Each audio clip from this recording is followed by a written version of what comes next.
Hey, thank you for joining me. Hope all is going well. Everything's going good. Enjoying the summer, like I said.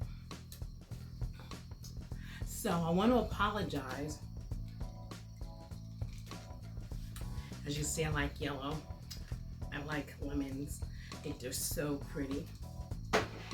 So, the last video, I apologize. The music at the end was so loud and I wasn't able to lower it. So, in case you weren't able to hear it, I was going to try to go over where we left off again. So,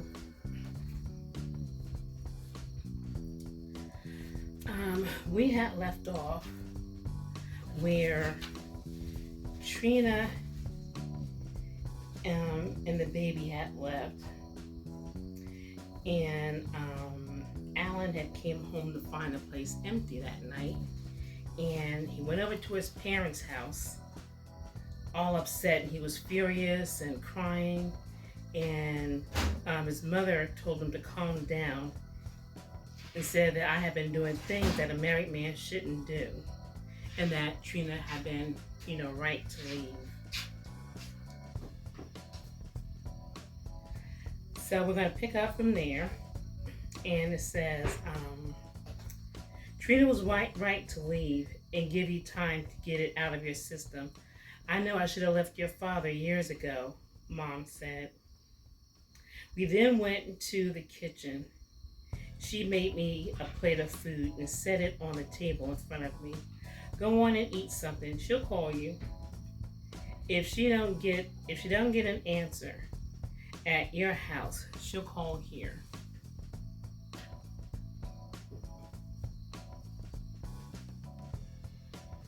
I had started eating my food quietly, thinking to myself when I heard the telephone ringing at my house. I jumped up from the table, ran out the back door, jumped down the porch stairs, and ran across the yard to my place to get to the telephone. It was Trina. She kept her word. She called me just like she said she would. No matter what I said or how I asked, she stuck with not coming back right now. We talked about me seeing little Alan as often as I wanted. Even with me hurting her, she was still considerate of my needs when she packed, so she left me everything. Left all the furniture except the baby's things. She was going to live with her mother, so she didn't need any of the furniture. But she could have been nasty and taken the furniture anyway and put it in storage or sold it. Something on that order, Well, we talked for a few minutes, and when we ended this conversation, she still wasn't coming right back. Told me to get this out of my system. Then we take it from there. Days passed, and I did my regular thing of working, hanging out, thinking about the baby and Trina. Days turned into 2 weeks. I called Trina and told her I wanted to come and see little Alan. She was like, "That's fine. When will you be here?" I told her I had changed jobs and was now doing security work, so I'd be there tomorrow around 3 or 4 that afternoon. I had to go to work tomorrow at midnight.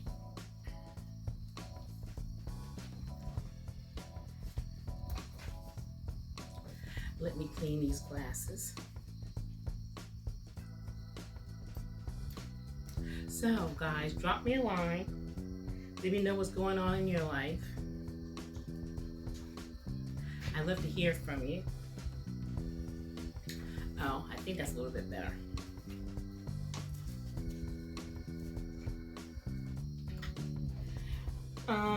So I told her I had to be to work tomorrow around midnight.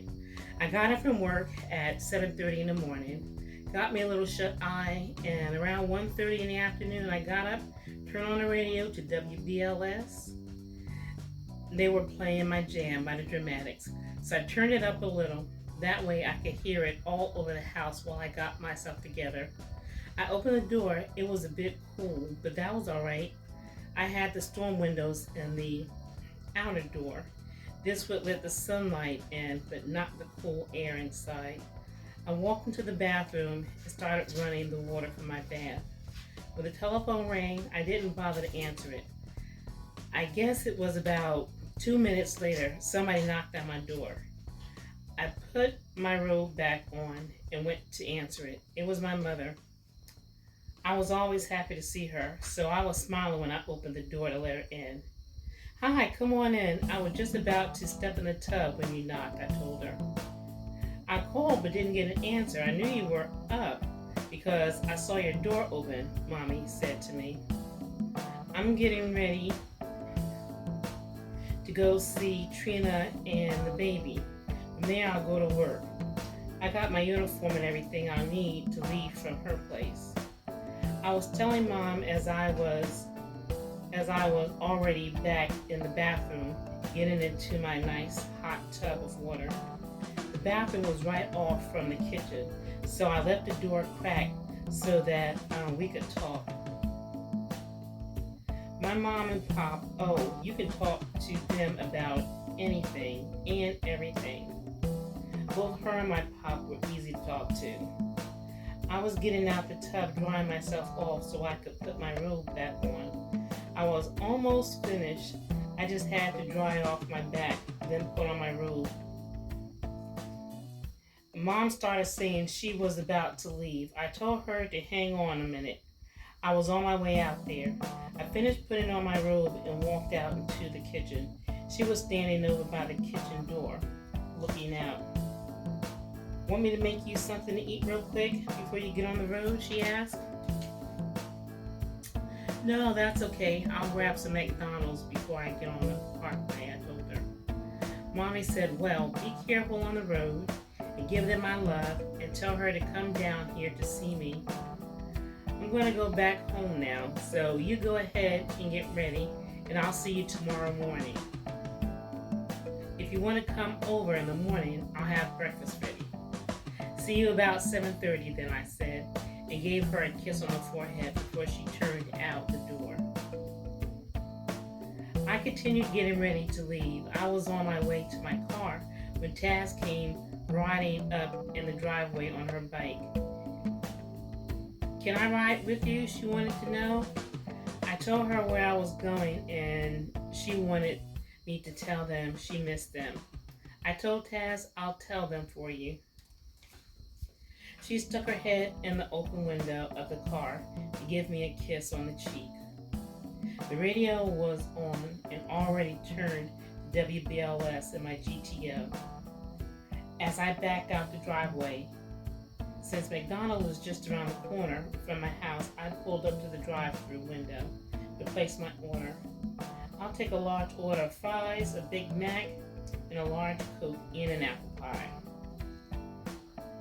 I told the girl at the window. I got my order and I headed for the Parkway North.